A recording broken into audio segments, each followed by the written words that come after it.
जय हिंद, वंदे मातरम। दोस्तों, मैं हूं हंस और आज बात करेंगे जिस घर में माँ का रिमोट चलता है, जिस लड़की की ससुराल में अपनी माँ का रिमोट चलता है ना, वो घर कभी सक्सेस नहीं होने वाला। आज बात करेंगे बहुत ही सिंपल पे, फालतू के कानून पे कोई भी नहीं। आज मैं बोल बेसिकली जो प्रैक्टिकली जो अपनी संस्कृति है ना, उस बेस पे बात करूंगा मैं। और आज इस वीडियो को आपको सबको देखना है। आज जो कड़वा सच होगा ना, वो सच में बोल के जा रहा हूँ मैं। चाहे वो मेरे ही घर की बात होगा, मैं किसी और के घर की बात नहीं कर रहा, मेरे ही घर की बात मैं करूंगा। अगर मेरे घर पे मेरी बहन की शादी में उसके ससुराल में हुई और उस घर में मेरी माँ की चलने लग जाएगी ना, तो मेरी बहन का घर कभी भी नहीं बस पाएगा। ये बात नोट कर लेना। उसी प्रकार से तुम्हारी जब शादियां होती ना, और जिस घर में ससुराल का हाथ हो गया, जिसमें ससुराल इंटरफेयर करने लग गए ना, वो घर आप चाह के भी नहीं सक्सेस कर पाओगे। उससे आप डिवोर्स लो, वही सबसे बेटर होगा। आपका सबसे अच्छा क्रूरटी बेस पे लीजिए और आप लोग उनसे तलाक ले लीजिए, अच्छा रहेगा ना। आपका घर का विनाश होने वाला ही है, ये सोच लेना।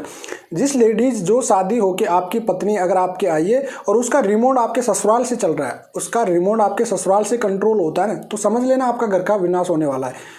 फिर कोई नहीं बचा पाएगा आपका। तो ना तो कानून बचा पाएगा, ना आपको पुलिस बचा पाएगी, ना कोई कोर्ट बचा पाएगा, क्योंकि उस लड़की का उस पर मन लगा है नहीं। ससुराल में आने के बाद उस लड़की का जो पत्नी आती है, उसका मन वहाँ पे 1% ही नहीं लगा, 1% नहीं लगा। देखो, लड़की की अपनी संस्कृति क्या कहती है, भारतीय संस्कृति। देखो, ये हिंदुस्तान है जी, यहाँ पे हर कल्चर के लोग रहते हैं, यहाँ पे हर टाइप के। देखो, पुलिस वाला होता है, कोर्ट वाला होता है, सब होते हैं ना, जज होते हैं, सब होते हैं। वो एक संस्कृति से ही बिलोंग करते हैं सब लोग, ठीक है। तो वो लोग क्या होता है कि जो संस्कृति अपनी है ना, वो कभी अलाउड नहीं करती इस चीज़ को। आपने सुना होगा, अपने बूढ़े बुजुर्ग कहते हैं, अपने जो सीनियर है, माता पिता होते हैं सभी, वो एक बात कहते हैं कि भाई जिस घर में बेटी के घर में माँ बाप के चलने लगे ना, ससुराल वालों की, वो घर तो विनाश काल है। ये वाक्य क्यों? ये उनका प्रैक्टिकल अनुभव होता है, ये उनका प्रैक्टिकल। और आज की डेट पे रिलेशनशिप कौन से बिगड़ते हैं? जिस घर में लड़की की माँ की चलती है। और वो लड़की की माँ ये बात क्यों नहीं सोचती कि वह भी तो ससुराल में रह रही है किसी के में, वह भी तो भाई उसके मायके से आके उसके पापा के ससुराल में रही है ना। वह कोई डायरेक्टली वहाँ पे कलम कुची की चलाने की कोशिश करती। और वो क्या सोचती, मैं बताता हूँ, वो माँ क्यों सोचती है कि मेरी बेटी है दुनिया की सबसे सुंदर, सबसे मतलब सबसे माइंडेड, सबसे ज़्यादा ताकतवर मेरी ही बेटी है। ससुराल में जहाँ शादी की हूँ ना, वहाँ मेरी ही बेटी की चलनी चाहिए, और तो सब साले अंगुली पे चट्टू नाचे। ये सोचती है उसकी माँ। और उसके बाद क्या होता है कि वो केस लड़ती है, केस में हवा निकल जाती है अच्छी, और वह बेटी अर्थ की न गर्थ की कहीं की नहीं रहती। फिर वही मोहल्ले वाले उसके, और वही माल कहती माँ की वजह से घर बिगड़ गया। क्योंकि ये सच्चा है आज की डेट पे यार। जब आपने शादी कर दिया, अगर मैं कर दिया मेरी बहन की शादी, तो उसके घर में वही कहेंगे कि बेटा तुम्हारा घर हुआ है, अब ये घर नहीं है, तुम्हारे घर को वहाँ पे ही ध्यान देना आपको, ठीक है। छोटी मोटी होगी सास ससुर की। देखो, सास के बहू की लड़ाई होती है, लेकिन वही सास उसे बहुत प्यार भी करती है, ठीक है, क्योंकि वह भी अपनी बेटी मानती है यार। ऐसा नहीं है कि कोई सास है जिसको शादी क्यों करेगी। अगर बहू अपने घर में बहू लेके आ रही, तो वो सास अपने बेटे की शादी क्यों करेगी? फिर मारने कूटने का उसका शौक है क्या? देखिए, सास लड़ती है ना, तो उस लड़ाई में भी सास का प्यार होता है, ठीक है। ये नहीं होता कि उसको बहू खराब लग रही है, बिल्कुल नहीं। जब बहू खराब लगती है तो उसने बेटे की शादी क्यों करेगी वो सास, ठीक है। होता है आज की डेट पे 10% 20% होता है महिलाओं के साथ आज क्रूरता होती है। कहीं सास भी ऐसी होती है जो वो माँ की कैटेगरी की होती है, जो बेटे की माँ की कैटेगरी होती है, उस टाइप की हो जाती है वो भी, ठीक है। तो ऐसा नहीं है यार, ये रिश्ते हैं ना 7 जन्मों के होते हैं। और आज की डेट पे जो शादी के रिश्ते हो गए ना, ये खिलौने बना के रख दिए आप लोगों ने, पता है। शादी के जो रिश्ते होते हैं 7 जन्म, आपको पता होगा, जब आपने पूर्वजन थे, अपने माता पिता थे, उस टाइम पे अपनी दादी माँ होती थी, वो अपने मम्मियों के खूब मार लेती थी। और गांव में 5 पंच लोग जाके गांव में ससुराल से लेके आ जाते थे लेडीजों के। कानून कहाँ थे भाई? तब भी तो कानून ही थे ना, नहीं तब भी तो संस्कृति स्ट्रॉन्गेबल थी ना। आज डिजिटल इंडिया आ गया, डिजिटल लोग हो गए, और आजकल पुलिस थानों के मतलब खिलौना बना के यार केसों को तुम पुलिस थाने ले आते हो, कोर्ट लेके आ जाते हो। थोड़ा नॉनसेंस तो सोचा करो यार ये चीज़ें। इससे क्या इफेक्ट, देखो मैं कहता हूँ ना, आप लोग जोश और अहंकार में आ जाते हो पुलिस थाने तक। लड़की वाले ये सोचते हैं कि यार हमारी बहन को ऐसे, हमारी बेटी को ऐसे कैसे कर दिया है। भाई तुम्हारी बेटी है, माना आपने पैदा किया है, ठीक है, संस्कृति का रोल आया है। ये सब संस्कृति आज तक चलती आ रही है, संस्कृति भारतीय संस्कृतियाँ, हर हिंदू मुस्लिम संस्कृति सब चलती आ रही है कि भाई बेटी को जन्म दिया है तो उसका ससुराल आपके घर में नहीं, उसका घर दूसरा ही होगा, उसका ससुराल ही उसका घर होगा। इस चीज़ को आप लोग जल्दी से जल्दी एक्सेप्ट कर लोगे तो कम से कम उस घर की तो इज्जत खराब ना होगी, उसके साथ आपकी इज्जत माटी में नहीं मिलेगी, उसका घर तो बच जाएगा, आपकी बेटी सुख शांति से रहेगी, उसको सूखा मिलेगा, सूखा वो अपना घर। जो माँ होती है ना, अब लड़की की माँ वहाँ पे दादागिरी चलाने चाहती है, ठीक है, भाई मेरी बेटी की चौनी चले और वो भी मैं कहूँ ऐसे चले, तो क्या वो माँ वहाँ भी तो शादी करके आई होगी ना भाई। ये देखो, मैं कहूँगा बुरा लगेगा तुम लोगों को, बहुत बुरा लगेगा ये वीडियो, लेकिन मैं हर लड़का लड़की के लिए, दोनों के लिए बोले। सास होती है वो भी तो भाई बहू बन के आती है, बहू सास थी, वो पहले भी तो बहू थी ना, बहू बनने के बाद सास की बाद में बनी है ना भाई। तो वह चीज़ क्यों कर रहे हो यार आप लोग। एक बहू भी एक बेटी होती है, उसका भी रेस्पेक्ट कीजिए आप अच्छे से। और देखो, बेटी आपकी शादी होके चली गई तो माँ को ये ड्यूटी सोचना चाहिए भाई उस बेटी का घर हुआ है। आप लोग क्यों रात रात भर दो दो रात उसका वह कहना चाह रही है। देखो, ससुराल वाले पति होता है, अपना घर अपने हिसाब से चलाएगा, ससुराल के वालों खरीदने से नहीं चलाएगा, और कहीं चलेगा भी नहीं, कोई नहीं चलाएगा। अगर इस टाइप का मेरे करना होगा तो मैं तो 2 मिनट में डिवोर्स दे दूंगा, सीधी सड़ बात है। नहीं देना भाई, क्यों ससुराल वालों क्यों क्यों चलाएंगे कलम कुछ। हमें दिमाग नहीं क्या, हमारा घर की क्या कंडीशन है, हमारी क्या प्रॉब्लम है।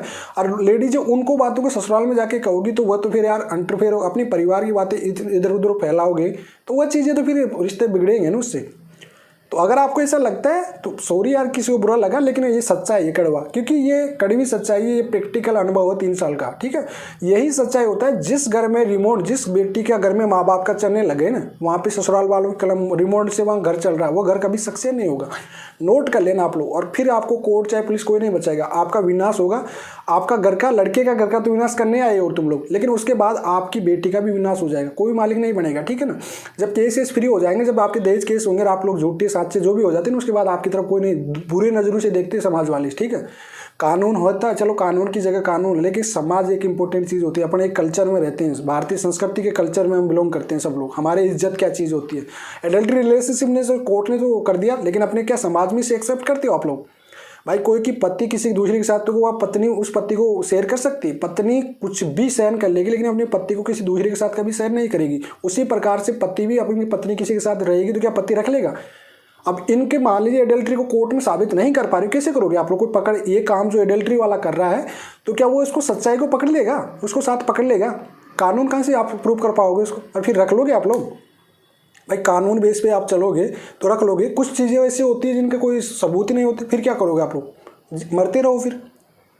तो यार ये करना ही क्यों आप लोगों को। ऐसी चीज़ें छोड़ो यार, रिश्ते हैं कुछ भी मतलब नहीं। जो बेटी का घर है वो बेटी का ससुराल सारने दीजिए अच्छे से, और जो सासुएं हैं वो भी अपनी बेटी समझ के बहुओं को रखिए, अच्छे से रहिए।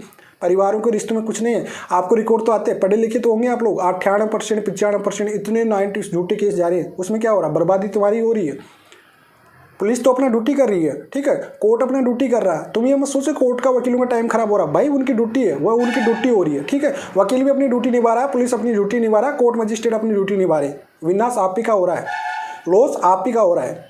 इस चीज़ को सोच लीजिए। अगर ये बात आपके भेजे में समझ आ जाए ना, परिवार लड़का और लड़की दोनों वालों के, तो आज के बाद ऐसे केस मत करना कभी भी। जो भी कॉम्प्रोमाइज़ है ना, अगर आपको साथ नहीं रहना, डिवोर्स हो जाइए, दूर हो जाइए, फ्री कीजिए। लेकिन फालतू में कोर्ट कचहरी में पैसे बर्बाद करके अपना समय बर्बाद मत कीजिए। कोई मतलब नहीं है कोर्ट कचहरी में आपका। कोई आज तक कोई जीत के केस जीतने वाला भी है ना, जो कोई लखपति नहीं बना और कोई बड़ी इज्जत नहीं मिली, जो कोई बड़ी उपलब्धि मिल गई होगी उसके। क्या यार, जो पति तुम्हारा है, पत्नी तुम्हारी है, उसको आप लोग झूठा सच्चा साबित करने में क्या रिश्ता है फिर तुम्हारा। एक दूसरे के पीछे ये कलंक लगाना, उसने मुझे मारा पीटा, क्या होता। दहेज केस का मतलब क्या होता, क्रूरता होना, उसको मानसिक टॉर्चर करना, उसे एक तरह सुसाइड करने की मजबूर करना। आज होती है कोई लड़कियां इतनी, जो रियल में लड़कियां दर्द पा रही है ना, जो लड़कियां जिनके साथ इससे घटना घट रही, उनको भी आज कोर्ट कचहरी पुलिस ये समझते हैं स्टोरी है, जाओ, उनको भी न्याय नहीं मिल पा रहा, पता है ना आप लोगों को।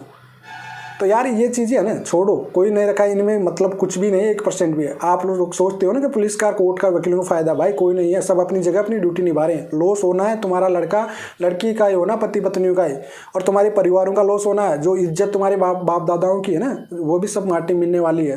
कई परिवार ऐसे होते हैं जिन्होंने कभी पुलिस थाने नहीं देखे होते हैं, वो पुलिस थानों और कोर्टों के चक्कर लगाते रहते हैं। आई होप आपको ये वीडियो थोड़ा सा भी बुद्धि में बैठा होगा ना, तो आई होप अच्छे से समझ आया होगा। अगर भाई नहीं रहना है तो तलाक कर लीजिए, दूर हो जाए। कोर्ट के पास ये है ऑप्शन, भाई आप तलाक हो जाइए, सहमति से तलाक ले लीजिए, आपकी नहीं पार पड़ रही तो। लेकिन यार दहेज फहेज ये चीज़ें क्यों। और दहेज मांगना भी तो कानून है ना, क्यों दे रहे हो दहेज यार। कमा रहे हो, खा रहे हो, तुम कब तक दूसरे की पार पड़ेगी। वो बेटी दे दिया पिता, वही काफ़ी है। नहीं, दहेज मांगने वाले जो हरामी होते हैं उनके लिए मेरी बात है, लड़कों के लिए जो दहेज मांगते हैं ना, सालों तुमको एक औलाद, उन्होंने अपनी माँ कलेजा दे के एक बेटी दे दिया, उसकी रेस्पेक्ट करना सीखिए आप लोग। दहेज केस मांगना, दहेज केस करना, ये चीज़ें नहीं, सब नौटंकियाँ होती है, सब ड्रामे होते हैं। इनको सब पुलिस आपके पेज से पकड़ लेते हैं। ये मत सोचिए कि आप लोग नहीं समझते। आपकी जो स्टोरी आती है उसको पुलिस ऑलरेडी समझ लेती है, ठीक है। तो सही हो, समझ में आया होगा वीडियो। जय हिंद।